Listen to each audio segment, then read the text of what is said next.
November 2న DY Patil stadium సాక్షిగా భారత మహిళా క్రికెట్ జట్టు చరిత్ర సృష్టించింది. ఉత్కంఠభరితంగా సాగిన ఫైనల్లో దక్షిణాఫ్రికాను చిత్తు చేసి తొలిసారిగా ఐసీసీ మహిళల వన్డే ప్రపంచ కప్ను ముద్దాడింది. దశాబ్దాలుగా ఎదురు చూస్తున్న ఈ విజయాన్ని యావత్ భారతదేశం పండగలా సెలబ్రేట్ చేసుకుంది. దేశవ్యాప్తంగా అభినందనలు వెల్లువెత్తాయి. అభినందనలే కాదు, కొన్ని వ్యాపార సంస్థలు ఇండియన్ ప్లేయర్స్కు గిఫ్ట్లు కూడా అందిస్తున్నాయి.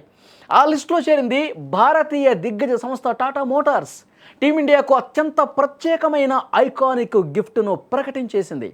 ప్రపంచ కప్ను గెలిచి దేశానికి కీర్తి తెచ్చిన భారత మహిళా జట్టులోని ప్రతి సభ్యురాలికి త్వరలోనే మార్కెట్లోకి రాబోతున్న కొత్త తరం Tata Sierra SUV top end మోడల్ని బహుమతిగా ఇవ్వబోతున్నట్లు టాటా మోటార్స్ ప్రకటించింది. నవంబర్ 25న లాంచ్ కానున్న కొత్త సియెర్రా మొదటి బ్యాచ్ కార్లను ఈ విజేతలకే అందించబోతున్నట్టుగా Tata Motors passenger vehicles limited MD CEO Shailesh Chandra ప్రకటించారు. భారత మహిళా క్రికెట్ జట్టు అసాధారణ విజయం ప్రతి భారతీయుడు కూడా స్ఫూర్తినిచ్చిందని చెప్పారు. వారి ప్రయాణం ఆత్మవిశ్వాసం యొక్క శక్తికి ఒక నిదర్శనంగా కనిపిస్తోందని చెప్పారు. ఈ లెజెండరీ క్రీడాకారులకు మరో లెజెండ్ అయిన ది టాటా సియెర్రా వారికి బహుమతిగా ఇవ్వటం అదృష్టంగా భావిస్తున్నట్టు ఆయన తెలియజేశారు. టాటా మోటార్స్ కంటే ముందు సూరత్కు చెందిన ప్రముఖ వ్యాపారవేత్త, రాజ్యసభ ఎంపీ గోవింద్ ఢోలాకియా కూడా ప్రత్యేకమైనటువంటి కానుకలు అందజేశారు. వారికి వజ్రాల ఆభరణాలతో పాటు సోలార్ ప్యానెల్స్ కూడా బహుమతిగా ఇవ్వనున్నట్లు తెలియజేశారు. ఏదైనా ప్రపంచ కప్ గెలిచిన మహిళా జట్టుకు ప్రశంసలతో పాటు పురుషులకు దక్కినటువంటి గౌరవం, బహుమతులు ఏవైతే ఉన్నాయో అవన్నీ కూడా వీళ్ళకి దక్కుతుండడం ఒక అద్భుతమైనటువంటి సందర్భంగా చెప్పుకోవాల్సిన అవసరం ఉంది. ఎందుకంటే కొన్ని దశాబ్దాలుగా ప్రపంచ కప్ కలలు కన్నారు మన మహిళా క్రీడాకారులు, మహిళా క్రికెట్ ప్లేయర్స్. వాళ్ళు ఎంతో పోరాటం చేశారు, కానీ ఫైనల్కి వెళ్తున్నారు, కానీ వెనక్కి వచ్చేస్తున్నారు. కప్పు మాత్రం చేజిక్కిన పరిస్థితి లేదు గతంలో. కానీ ఈసారి చాలా పట్టుదలగా ఆడారు. అద్భుతమైనటువంటి టీమ్స్ను కూడా ఓడించి అద్భుతమైన పోరాటం చేసి చరిత్రలో నిలిచిపోయే విజయాన్ని సొంతం చేసుకున్నాం.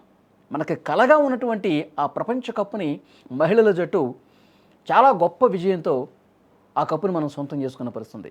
యావత్ దేశం కూడా, క్రికెట్ లవర్సు, ప్రతి ఒక్క భారతీయుడు ఆ రోజు మ్యాచ్ ఆడినటువంటి ఆ ప్లేయర్స్ అందరినీ కూడా ప్రశంసలతో ముంచెత్తినటువంటి పరిస్థితుంది.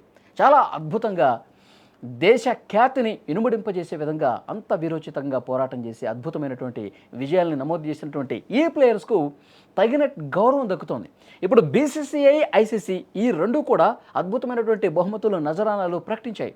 మొత్తం ఈ రెండు బోర్డ్స్ కూడా కలిపి 93.66 కోట్లు, అంటే 93,66,00,000 రూపాయలు ఈ గెలుపు ద్వారా సొంతం చేసుకున్నారు.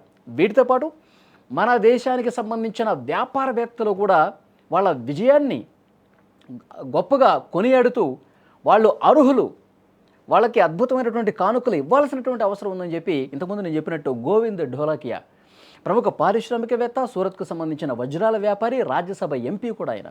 సో ఆయన ప్రతి ఒక్క ప్లేయర్కి వజ్రాల ఆభరణంతో పాటు ఆయన సోలార్ ప్యానెల్స్ను కూడా అందజేశారు. అంటే వాళ్ళు ఎప్పుడూ కూడా కాంతులెన్నుతూ ఉండాలి, వెలిగిపోతూ ఉండాలి.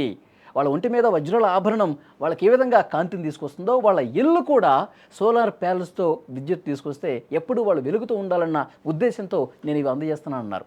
అలాగే ఎన్నో జాతీయ, అంతర్జాతీయ సంస్థలు కూడా తమ బ్రాండ్ అంబాసిడర్స్గా వాళ్ళని నియమించుకునే పరిస్థితుంది. సో మొత్తానికి ఒక ప్రపంచ కప్, ఒక అద్భుతమైనటువంటి విజయం వాళ్ళకి నిజంగా వరాల జల్లు కురిపిస్తుందని చెప్పాలా.